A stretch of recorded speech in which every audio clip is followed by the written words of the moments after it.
Ah, bonjour les amis, alors on retrouve Marc toujours au chapitre 7, mais cette fois-ci ce sont les versets 31 à 37. Jésus quitta le territoire de Tyr.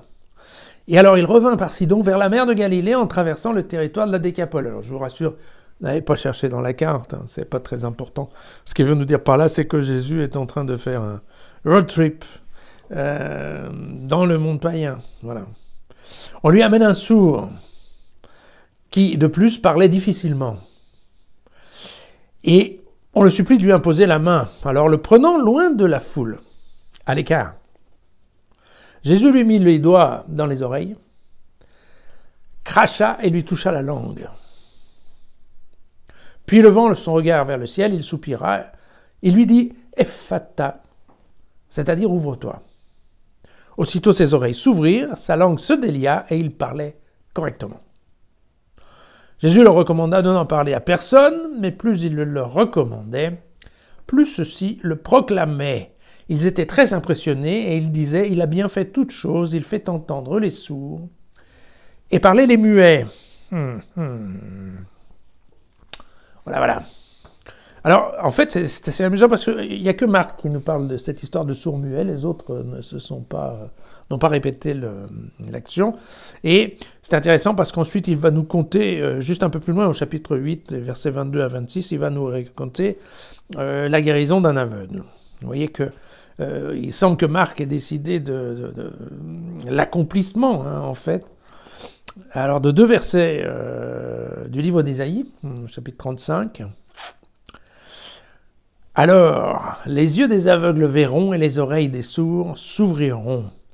Alors le boiteux bondira comme un cerf et la bouche du muet criera de joie. Des eaux jailliront dans le désert, des torrents dans la steppe.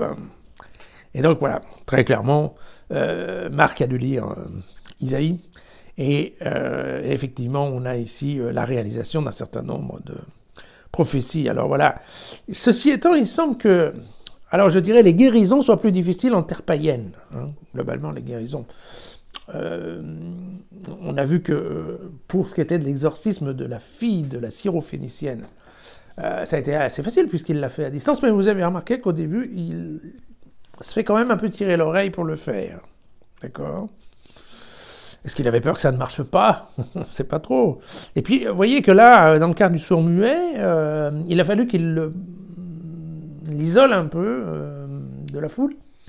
Et donc, il implore, quelque part, Dieu, en levant les yeux au ciel et en disant « Ephata ». Donc, vous voyez que, quelque part, là aussi, ça a l'air moins automatique que ça ne l'était. Et puis, on verra que dans la guérison de l'aveugle, qui se passe donc au chapitre 8, eh bien, c'est pareil. En fait, la guérison de l'aveugle ne va pas marcher d'un premier coup. Il va avoir besoin de s'y prendre à deux fois. La première fois, quand il rouvre les yeux, l'aveugle, il voit flou.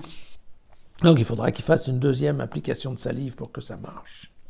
Car en fait c'est amusant aussi, mais dans ces deux miracles dont parle Marc, il y a toutes les fois une application de la salive de Jésus, ce qui est quelque chose qu'on ne va pas forcément retrouver autre part. Alors, bon, je cherche à rien de rentrer, d'essayer de comprendre les détails, de voir comment ça a pu se passer, tout ça.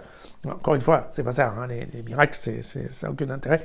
Ce qui compte, c'est le message qui vient avec le miracle. Et le message ici, c'est très clairement, c'est de dire que voilà, la puissance de guérison, en tout cas de guérison de Jésus, s'applique autant bien chez les Juifs que chez les païens, voilà, tout simplement. Donc, globalement, c'est une façon que Marc a de nous dire que le salut de Dieu, en fait, ne connaît pas de frontières, tout simplement.